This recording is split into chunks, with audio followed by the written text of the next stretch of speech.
7 দফা দাবিতে সোহরাওয়ার্দীতে বিশাল সমাবেশ জামায়াতের নেতাকর্মীদের ঢল, সমাবেশে জায়গা না পেয়ে রমনা পার্কে অবস্থান। গোপালগঞ্জের ঘটনায় প্রয়োজনে মরদেহ তোলা হবে মন্তব্যে স্বরাষ্ট্র উপদেষ্টার। আইন শৃঙ্খলা বাহিনীর ব্যর্থতার অভিযোগ নিয়ে কাজ করছে উচ্চ পর্যায়ের কমিটি।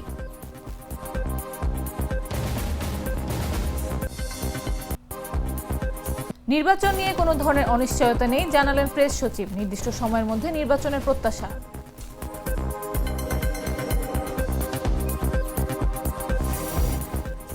দ্রুজদের রক্ষার নামে সিরিয়ায় হামলা চালাচ্ছে ইসরায়েল, আবারও দেশের নিরাপত্তা হুমকির মুখে পড়ার আশঙ্কা।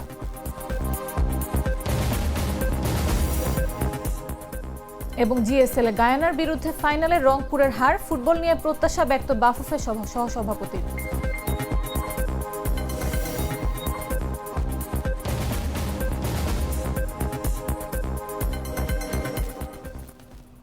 দুপুর 3টা নিউজে সবাইকে আমন্ত্রণ। সাথে আছে আমি নাফিস আব্দুল্লাহ।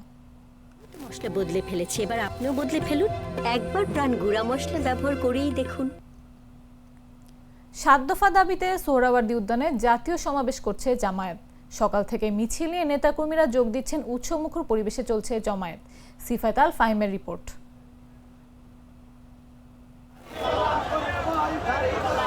7 দফা দাবিতে রাজধানীর সোহরাওয়ার্দী উদ্যানে জাতীয় সমাবেশের আয়োজন করেছে বাংলাদেশ জামায়াত ইসলামী। শনিবার সকাল থেকে দেশের বিভিন্ন জেলা থেকে মিছিল নিয়ে নেতাকর্মীরা উদ্যানে এসে জড়ো হয়েছেন। আমাদের 7 দফা কর্মসূচি আমরা আদায় করবো ইনশাল্লাহ। বাংলার জমিনে আমরা আল্লাহর আইন চাই, সৎলোকের শাসন চাই, পূর্বাসের নাগরিক আমরা চাই, পিয়ার পদ্ধতিতে ভোটার আমরা নিশ্চিত চাই। বাংলার জমিনে স্বাধীনতার পরে এই 53 বছরের পরে আমাদের এত বড় সমাবেশ হয়নি। আজকে আমাদের এই জাতীয় সমাবেশ সফল হবে ইনশাল্লাহ। প্রথমবারের মতো এককভাবে সোহরাওয়ার্দী উদ্যানে জাতীয় সমাবেশ করছে জামায়াত। বেলা 2টায় মূল অনুষ্ঠান শুরু হলেও সকাল 10টার পর থেকেই জেলা ও মহানগর বিভিন্ন পর্যায়ের নেতারা আসতে শুরু করেন কর্মসূচিতে। 7 দফা দিয়েছে, 7 দফা পূরণের ক্ষেত্রে আমরা একাত্মতা করতে এসেছি এবং সেই সাথে সবচেয়ে বড় উদ্দেশ্য হচ্ছে আগামী যে জাতীয় সংসদ নির্বাচন রয়েছে, এবার বাংলাদেশে একটা সুবর্ণ সুযোগ রয়েছে। ইসলামের পক্ষে যে শক্তিগুলো রয়েছে সকলকে একত্রিত করে ঐক্যবদ্ধভাবে আমরা জাতীয় সংসদে যেতে চাই এবং 300টির মধ্যে 300টি আসন পেতে চাই। তারপরে আমরা যে সরকার গঠন করব, এটি ন্যায় ইনসাফের ভিত্তিক একটি সরকার গঠন হবে। বৈষম্যমুক্ত বাংলাদেশ গড়ার ক্ষেত্রে এই সরকার যথেষ্ট ভূমিকা পালন করবে। অন্যায়, দুর্নীতি, চাঁদাবাজি দেশ থেকে উৎখাত হয়ে যাবে, এইটাই আমাদের প্রত্যাশা। কালকে আমরা আসরের পর থেকে আমাদের প্রিপারেশন ছিল, আজকে এখন এসে পৌঁছাইছি, তারপরে আমাদের কোনো দুঃখ নেই। জ্যামে ছিলাম ঘন্টার পর ঘন্টা, কোনো দুঃখ নেই। আমাদের কাছে আজকে ঈদের থেকেও বেশি আনন্দিত হচ্ছে যে জামাত ইসলাম প্রকাশ্যে ঢাকার বুকে এত বড় একটা ঐতিহাসিক সমাবেশে নিজেকে সম্পৃক্ত করতে পেরে আমরা নিজেদেরকে খুবই ধন্য মনে করছি। নেতাকর্মীরা বলছেন, দীর্ঘদিন দমন পীড়নের পর এমন আয়োজন তাদের কাছে ঈদের মতো আনন্দের। ইনশাআল্লাহ আল্লাহ উপর আল্লাহ বলতে পারবে, নির্বাচনে আমরা আশা করি জয়ী হবে ইনশাআল্লাহ। আপনাদের সবার কাছে দোয়া চাই, দাঁড়িপাল্লায় ভোট চাই। 7 দফা দাবি আদায়ের প্রত্যাশা আর দীর্ঘদিন পর সোহরাওয়ার্দী উদ্যানে জড়ো হয়েছেন জামায়াতের নেতাকর্মীরা। তারা মনে করছেন তাদের আজকের জাতীয় সমাবেশের উপস্থিতি দলকে এক ভিন্ন মাত্রা দেবে। অনুভা বিশ্বাস, জাগো নিউজ, ঢাকা। কোরআন তিলাওয়াতের মধ্য দিয়ে দুপুর 2টায় সমাবেশে মূল আয়োজন শুরু হয়েছে। বক্তব্য রাখছেন জামায়াতের শীর্ষ নেতৃবৃন্দ। জাতীয় সমাবেশে হেফাজত সহ বিভিন্ন রাজনৈতিক দলের নেতারাও উপস্থিত হয়েছেন। এই মুহূর্তে সোহরাওয়ার্দী উদ্যানে আছেন সহকর্মী ইসমাইল সিরাজি। সরাসরি যাচ্ছি তার কাছে। আমরা এই মুহূর্তে রয়েছি রাজধানীর সোহরাওয়ার্দী উদ্যানে। 7 দফা দাবিতে কিন্তু জামায়াতের একটি জাতীয় সমাবেশ চলছে এই সোহরাওয়ার্দী উদ্যানে। এই বেলা 2টার দিকে কিন্তু এই সমাবেশ শুরু হয় আনুষ্ঠানিকভাবে। বরাদ্দের মাধ্যমে কিন্তু এই মূল কার্যক্রম কিন্তু সমাবেশের শুরু হয়। এর আগে সকাল 10টা থেকে কিন্তু এই সমাবেশের আনুষ্ঠানিক যাত্রা কিন্তু শুরু হয়। বিভিন্ন সাংস্কৃতিক অনুষ্ঠান কিন্তু এই সমাবেশে যারা এসেছেন নেতাকর্মী তাদের জন্য কিন্তু বিভিন্ন সাংস্কৃতিক অনুষ্ঠান রয়েছিল। সকাল থেকে আমরা দেখেছি যে রাজধানীর বিভিন্ন প্রান্ত এবং সারা দেশ থেকে কিন্তু মানুষ এই সমাবেশে এসেছেন। সোহরাওয়ার্দী উদ্যানমুখী মানুষের একটি ঢল কিন্তু আমরা দেখেছি। এই তীব্র গরম এবং এই রোদ উপেক্ষা করে কিন্তু আমাদের নেতাকর্মীরা এই সোহরাওয়ার্দী উদ্যানে আমরা দেখছি যে এই মুহূর্তে তারা কিন্তু অবস্থান করছেন এবং কেন্দ্রীয় যে নেতারা রয়েছেন, জামাতের আমির রয়েছেন, তাদের বক্তব্যের জন্য অপেক্ষা করছেন। দর্শক, এই ছিল রাজধানীর সোহরাওয়ার্দী উদ্যানের। রাজধানীর সোহরাওয়ার্দী উদ্যানে চলা বাংলাদেশ জামায়াতে ইসলামীর জাতীয় সমাবেশে অংশ নিয়েছেন অসংখ্য নেতাকর্মী। উদ্যান ছড়িয়ে চারপাশের সড়ক পর্যন্ত বিস্তৃত হয়েছে নেতাকর্মীদের উপস্থিতি। সমাবেশে জায়গা না পেয়ে রমনা পার্কে অবস্থান নিয়েছেন নেতাকর্মীরা। কেউ আড্ডা দিচ্ছেন, কেউ বা ভ্যাপসা গরমের মাঝেও শুয়ে বিশ্রামও নিচ্ছেন। রমনা পার্কে অবস্থান করা বেশ কয়েকজন জামায়াত কর্মী জানিয়েছেন, ভ্যাপসা গরম ও ভিড়ের কারণে পার্কে তারা অবস্থান নিয়েছেন। দুপুরের পর তারা সোহরাওয়ার্দী উদ্যানে যাবেন। বিভিন্ন জেলা থেকে আসা জামায়াত কর্মীরা জানান, ভোর 5টায় ঢাকা এসেছেন। অতিরিক্ত গরমের কারণে তারা রমনা পার্কে অবস্থান করছেন। খাওয়া দাওয়ার পর সমাবেশ শুরু হলে তারা সোহরাওয়ার্দীতে প্রবেশ করবেন।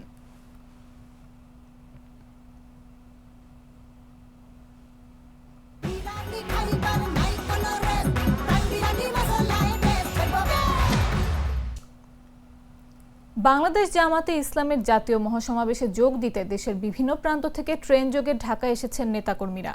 সকাল থেকে কমলাপুরে পৌঁছানো প্রতিটি ট্রেনে ছিল তাদের চোখে পড়ার মতো উপস্থিতি। স্টেশনে তারা শুরু করেন স্লোগান, বিপ্লব বিপ্লব, ইসলামী বিপ্লব, নারায়ে তাকবীর, দাড়িপাল্লা। রাশেদ রায়হানের রিপোর্টে বিস্তারিত।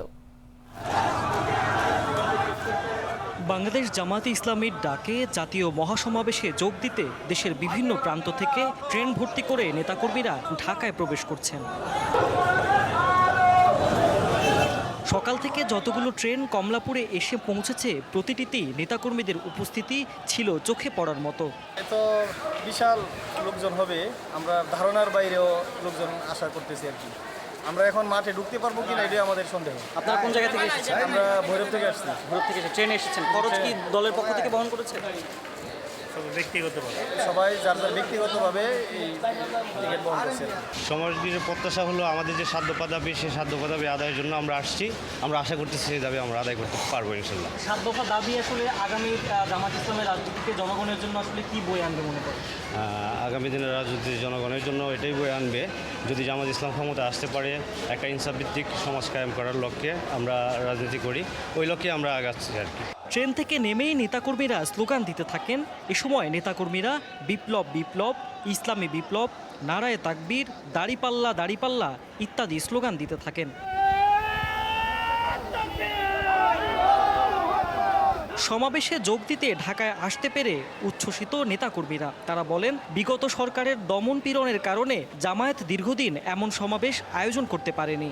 ইসলামী দল একটা সত্যবাদী দল। এই দলটা মানে নির্যাতিত হয়েও এই দলটা সময় মাঝে সঠিকভাবে আল্লাহর প্রতি সন্তুষ্টর জন্য এই দলটা এখন পর্যন্ত অটল হয়ে গেছে। আর কোনো মতনি শক্তি এই দলটারে দাবাইতে পারে না। দীর্ঘদিন পরে এই জনসমাবেশটা উন্মুক্ত করে দেওয়া হয়েছে, তার জন্য আমরা খুশি আত্মরা। আমরা ভিন্ন জায়গা থেকে আমরা মিছিল এবং জনগণ নিয়ে আমন্ত্রিত হইতে পারছি এবং এই দলটাকে আমরা আজকে স্বাগতম জানাই। কমলাপুর রেল স্টেশনের প্রধান গেইটে জামায়াতের পক্ষ থেকে অভ্যর্থনা কেন্দ্র রাখা হয়েছে। দূর দূরান্ত থেকে যারা আসছেন তাদের তথ্য দিয়ে প্রয়োজনীয় সহায়তা করা হচ্ছে এই কেন্দ্র থেকেই। সমাবেশকে ঘিরে জামায়াতের নেতাকর্মীদের ভিড় নজর কেড়েছে সাধারণ যাত্রীদেরও। সমাবেশে লোক আনতে মোট 4 জোড়া ট্রেন ভাড়া করেছে দলটি। সপ্তাহের অন্যান্য দিনের তুলনায় কমলাপুর রেল স্টেশনে দেখা গেছে বাড়তি ভিড়। রাশেদ রায়হান, জাগো নিউজ, ঢাকা। ফরিদপুরের ভাঙ্গায় ঢাকায় জামাতের জাতীয় সমাবেশগামী বাস দুর্ঘটনায় 2 জন নিহত হয়েছেন। এই ঘটনায় আহত হয়েছেন অন্তত 10 জন। জেলা প্রতিনিধির পাঠানো তথ্যচিত্রে বিস্তারিত ডেস্ক রিপোর্টে। শুক্রবার রাত 3:30টার দিকে ফরিদপুরের ভাঙ্গা মডেল মসজিদের নিকট খুলনা ঢাকা মহাসড়কে এক বাস দুর্ঘটনা ঘটে। এতে ঘটনাস্থলে 1 জন এবং হাসপাতালে নেওয়ার পরে আরেকজনের মৃত্যু হয়। নিহতরা হলেন খুলনা জেলার দাকুব উপজেলা জামায়াতে ইসলামীর আমির মাওলানা আবু সাইদ, দাকুব উপজেলার বানিশান্তা এলাকার বাসিন্দা মোহাম্মদ আমানত শেখ। দুর্ঘটনার পর তাদের ফরিদপুর মেডিকেল কলেজ হাসপাতালে রেফার করা হলে সকালে মৃত্যুবরণ করেন। মাওলানা আবু সাইদ চলনা বিল্লালিয়া আলিম মাদ্রাসার সহকারী মৌলভী হিসেবে কর্মরত ছিলেন। পুলিশ জানায়, রাজধানীর সোহরাওয়ার্দী উদ্যানে জামায়াত ইসলামীর জাতীয় সমাবেশে খুলনা থেকে 260টি বাসে যোগ দিচ্ছেন দলটির নেতাকর্মীরা। এ সময় গাড়ির ব্যানারটি খুলে যাওয়ায় সেটি ঠিক করতে চান দাকুব উপজেলার আমির মাওলানা আবু সাইদ ও অন্যরা। এ সময় পেছন দিক থেকে এসে রয়্যাল পরিবহনের একটি বাস সজোরে ধাক্কা দিলে ঘটনাস্থলে মাওলানা আবু সাইদ নিহত হন। দুর্ঘটনার পর বাসটি দ্রুত পালিয়ে যায়। গুরুতর আহত মোহাম্মদ আমানত শেখ, মোহাম্মদ আনিসুর রহমান ও মোহাম্মদ ইকবাল হোসেনকে ফরিদপুর মেডিকেল কলেজ হাসপাতালে ভর্তি করা হয়। নিউজ ডেস্ক, জাগো নিউজ। গ্লিটারের টুইন লেমন ও অ্যান্টিব্যাকটেরিয়াল ফর্মুলা বাসনকে চকচকে জীবাণুমুক্ত করে আমাদের দেয় গ্লিটার গ্যারান্টি। গোপালগঞ্জে জাতীয় নাগরিক পার্টির সমাবেশ ঘিরে সংঘর্ষে নিহতদের মরদেহ প্রয়োজনে কবর থেকে উত্তোলন করে ময়নাতদন্ত করা হবে বলে জানিয়েছেন স্বরাষ্ট্র উপদেষ্টা জাহাঙ্গীর আলম চৌধুরী। শনিবার দুপুরে রাজধানীর হযরত শাহজালাল আন্তর্জাতিক বিমানবন্দরের টার্মিনাল পরিদর্শন শেষে সাংবাদিকদের তিনি একথা জানান। স্বরাষ্ট্র উপদেষ্টা বলেন, গোপালগঞ্জে সংঘর্ষের ঘটনায় নিহতদের মরদেহ নিজ উদ্যোগে নিয়ে চলে যাওয়ায় ময়নাতদন্ত সম্ভব হয়নি। প্রয়োজনে মরদেহ উত্তোলন করে ময়নাতদন্ত করা হবে। এছাড়াও আইন শৃঙ্খলা বাহিনীর ব্যর্থতার যে অভিযোগ উঠেছে সেই বিষয়ে একটি উচ্চ পর্যায়ের কমিটি কাজ করছে বলেও জানান তিনি। এর আগে গেল বুধবার এনসিপির সমাবেশকে কেন্দ্র করে উত্তপ্ত হয়ে ওঠে গোপালগঞ্জের পরিবেশ। নিষিদ্ধ ঘোষিত ছাত্রলীগ সহ আওয়ামী লীগের নেতাকর্মীদের বিরুদ্ধে দফায় দফায় হামলার অভিযোগ আসে এনসিপির সমাবেশ স্থল ও গাড়িবহরে। এদিন সকালে আইন শৃঙ্খলা বাহিনীর ওপর হামলা করে পুড়িয়ে দেওয়া হয় পুলিশের গাড়ি। বাদ যায়নি সরকারি কর্মকর্তার গাড়িও। দিনভর সংঘর্ষের ঘটনায় এখন পর্যন্ত মারা গেছেন 5 জন।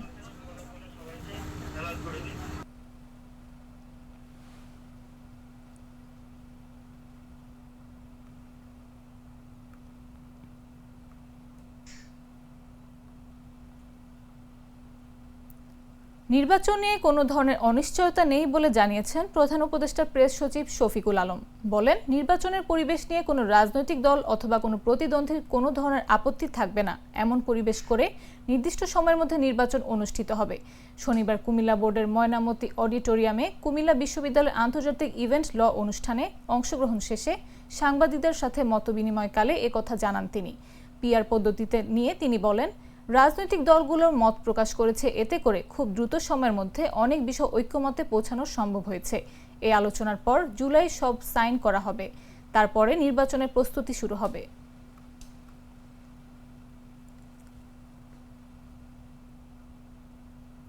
কোটা সংস্কার আন্দোলনকারীরা 2024 সালের 19 জুলাই সারা দেশে দ্বিতীয় দিনের মতো কমপ্লিট শাটডাউন কর্মসূচি পালন করেন। এই কর্মসূচি ঘিরে রাজধানী ঢাকা সহ দেশের বিভিন্ন স্থানে ব্যাপক সংঘর্ষ, হামলা, ভাঙচুর, গুলি, অগ্নিসংযোগ ও প্রাণহানির ঘটনা ঘটে। বিস্তারিত জাগো রিপোর্টে।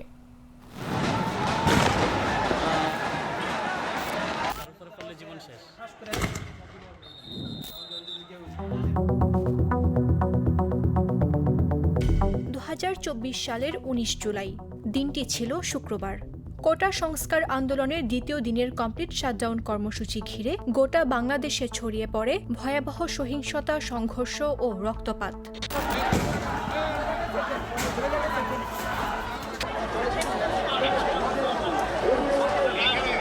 রাজধানী ঢাকা সহ বিভিন্ন শহরে পুলিশের গুলি, দলীয় হামলা, আগুন ও ভাঙচুরে প্রাণ হারান অন্তত 67 জন।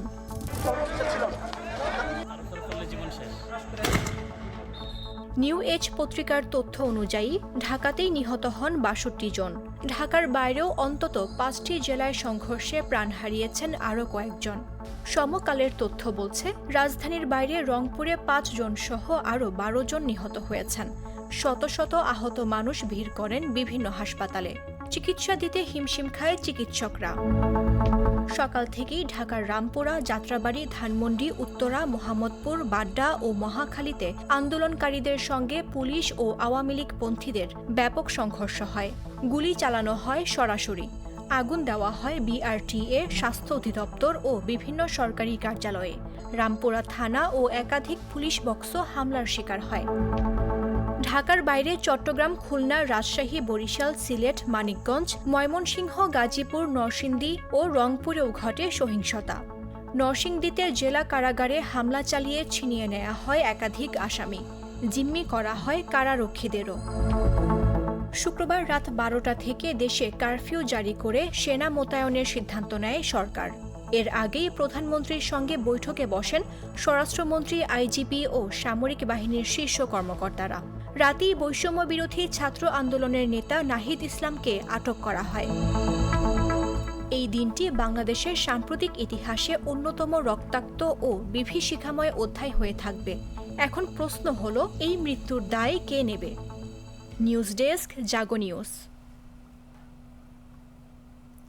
ইসলামী বিশ্ববিদ্যালয়ের শিক্ষার্থী সাজিদ আব্দুল্লাহর রহস্যজনক মৃত্যুর সুষ্ঠু তদন্ত ও বিচারের দাবিতে মধ্যরাতে বিক্ষোভ করেছেন বিশ্ববিদ্যালয়ের 3টি ছাত্রী হলের আবাসিক শিক্ষার্থীরা। শুক্রবার রাত 11:15টার দিকে বিশ্ববিদ্যালয়ের খালেদা জিয়া হল, উম্মুল মুমিনিন আয়েশা সিদ্দিকা রাদিয়াল্লাহু হল ও জুলাই 36 হলের আবাসিক ছাত্রীরা বিক্ষোভ করেন। বিক্ষোভে ছাত্রীরা বিভিন্ন ধরনের স্লোগান দেন। এ সময় অতি দ্রুত এই ঘটনার সুষ্ঠু তদন্ত করে দ্রুত বিচারের দাবি জানান তারা। এছাড়াও প্রশাসন টালবাহানা করলে এক এক করে সব দপ্তরে তালা লাগিয়ে দেওয়ার হুঁশিয়ারি দেয় ছাত্রীরা।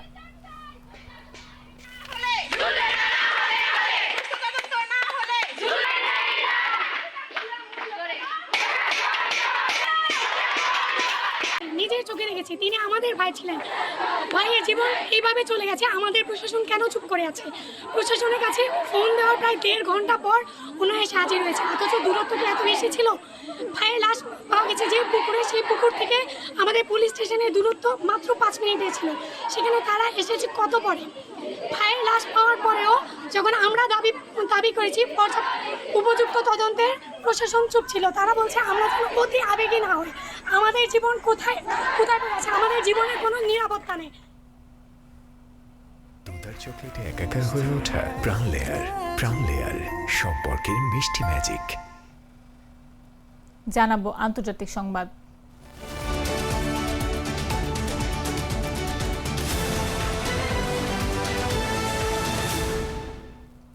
একের পর এক যুদ্ধ, গাজা, লেবানন, সিরিয়া, ইরান। মধ্যপ্রাচ্য যেন এক বিস্ফোরণশীল মানচিত্র। যুদ্ধ এখন আর সীমান্তের মধ্যে আটকে নেই। এক দেশের আগুন ছড়িয়ে পড়ছে অন্য দেশে, এক নিঃশ্বাসে ছুঁয়ে ফেলছে গোটা অঞ্চল। আর ঠিক সেই ছায়ে দাঁড়িয়ে এখন ইরাক। ইতিহাস যাকে বহুবার রক্তাক্ত করেছে, আজ সে আবার দাঁড়িয়ে এক অনিশ্চিত মোড়ের সামনে। প্রশ্ন একটাই, এবার কি ইরাকের পালা? বিস্তারিত জাগো রিপোর্টে।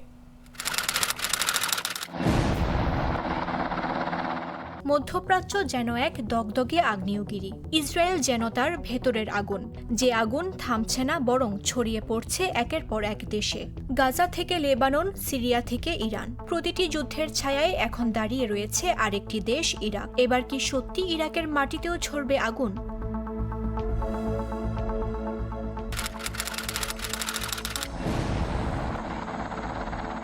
মঙ্গলবার এক রহস্যজনক সফরে ইরাকে পা রাখেন ইরানের কুদস ফোর্সের কমান্ডার ব্রিগেডিয়ার জেনারেল ইসমাইল কানি।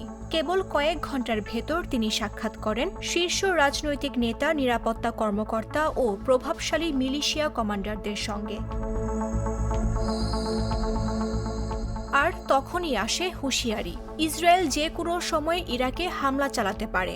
আরও উদ্বেগজনক বিষয় হলো, লক্ষ্য হতে পারে গুরুত্বপূর্ণ ব্যক্তি ও কৌশলগত স্থাপনা।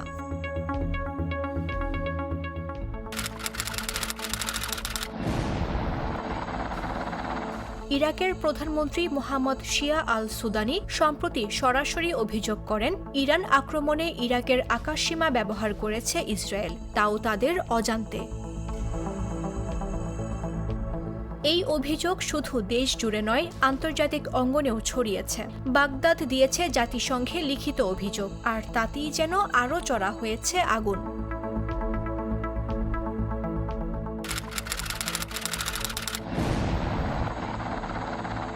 জেনারেল কানি শুধু সতর্ক করেননি, ইরাকের শীর্ষ মহলে ছড়িয়ে দিয়েছে সন্দেহ, বড় কিছু আসছে। এক অদৃশ্য শত্রুর ছায়া যেন ঢেকে ফেলছে ইরাকের আকাশ।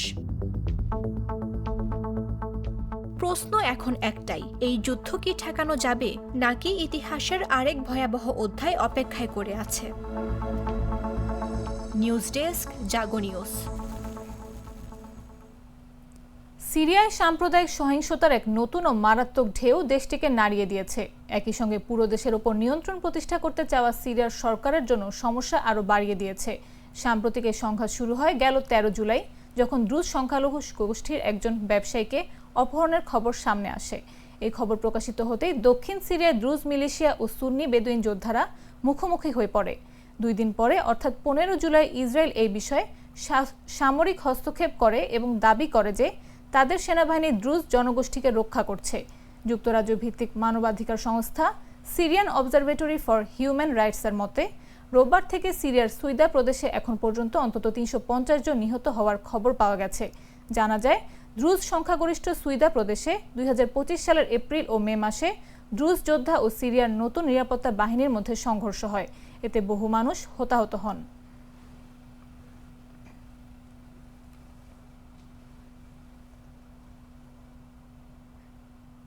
এবারে খেলার খবর।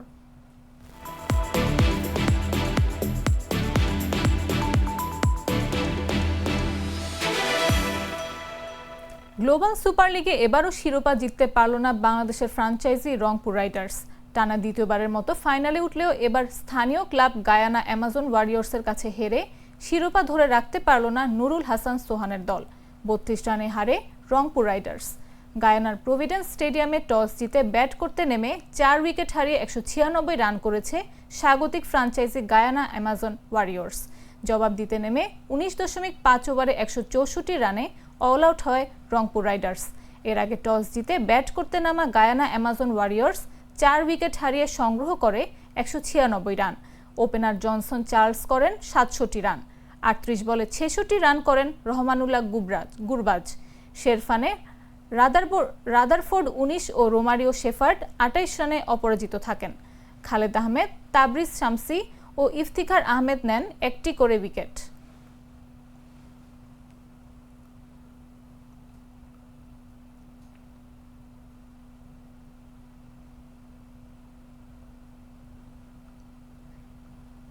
বাফুফের বর্তমান কার্যক্রমে ফুটবলে আগ্রহ ও উন্মাদনা শুরু হয়েছে বলে মন্তব্য করেছেন বাংলাদেশ ফুটবল ফেডারেশনের সহসভাপতি ওয়াহিদুদ্দিন চৌধুরী হ্যাপি। বলেন, ফুটবলে আগে দর্শক পাওয়া যেত না, এখন টিকিট পাওয়া যায় না। শুক্রবার দুপুরে লক্ষ্মীপুরে একটি ক্রীড়া সামগ্রী বিক্রেতা প্রতিষ্ঠানের উদ্বোধনী অনুষ্ঠানে প্রধান অতিথির বক্তব্যে এসব কথা বলেন তিনি।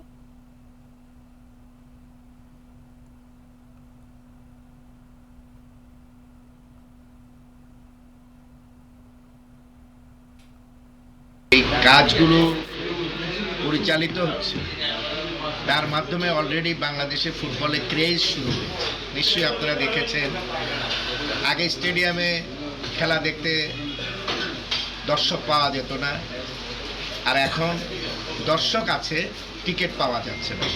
এটাই আমি মনে করি সবচেয়ে বড় ক্রেজ।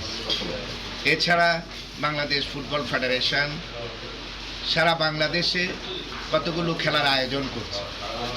তার মধ্যে আপনারা দেখেছেন আন্ডার 15 আমাদের লক্ষ্মীপুরও খেলেছে, আন্ডার 17 খেলা অলরেডি নোটিশ হয়ে গেছে, খেলা শুরু হয়ে যাবে। আগামী 30 তারিখ থেকে জেএফএ কাপ মহিলা টিম ইন্টার ডিস্ট্রিক্ট খেলা শুরু হবে। সংবাদ শেষ করার আগে শিরোনামগুলো জানিয়ে দিচ্ছি আরো একবার।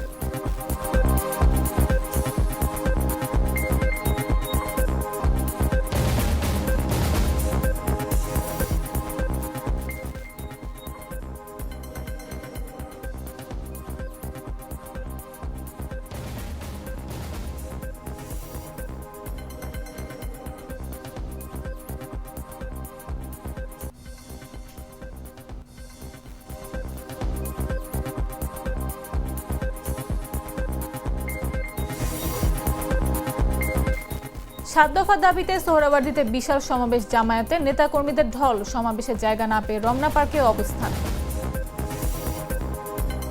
গোপালগঞ্জের ঘটনায় প্রয়োজনে মরদেহ তোলা হবে মন্তব্যে স্বরাষ্ট্র উপদেষ্টার। আইন শৃঙ্খলা বাহিনীর ব্যর্থতার অভিযোগ নিয়ে কাজ করছে উচ্চ পর্যায়ের কমিটি। নির্বাচন নিয়ে কোনো ধরনের অনিশ্চয়তা নেই, জানালেন প্রেস সচিব। নির্দিষ্ট সময়ের মধ্যে নির্বাচনের প্রত্যাশা। ড্রুজদের রক্ষার নামে সিরিয়ায় হামলা চালাচ্ছে ইসরায়েল। আবারও দেশে নিরাপত্তা হুমকির মুখে পড়ার আশঙ্কা। এবং জিএসএল-এ গায়ানার বিরুদ্ধে ফাইনালে রংপুরের হার। ফুটবল নিয়ে প্রত্যাশা ব্যক্ত বাফুফের সহ সভাপতির।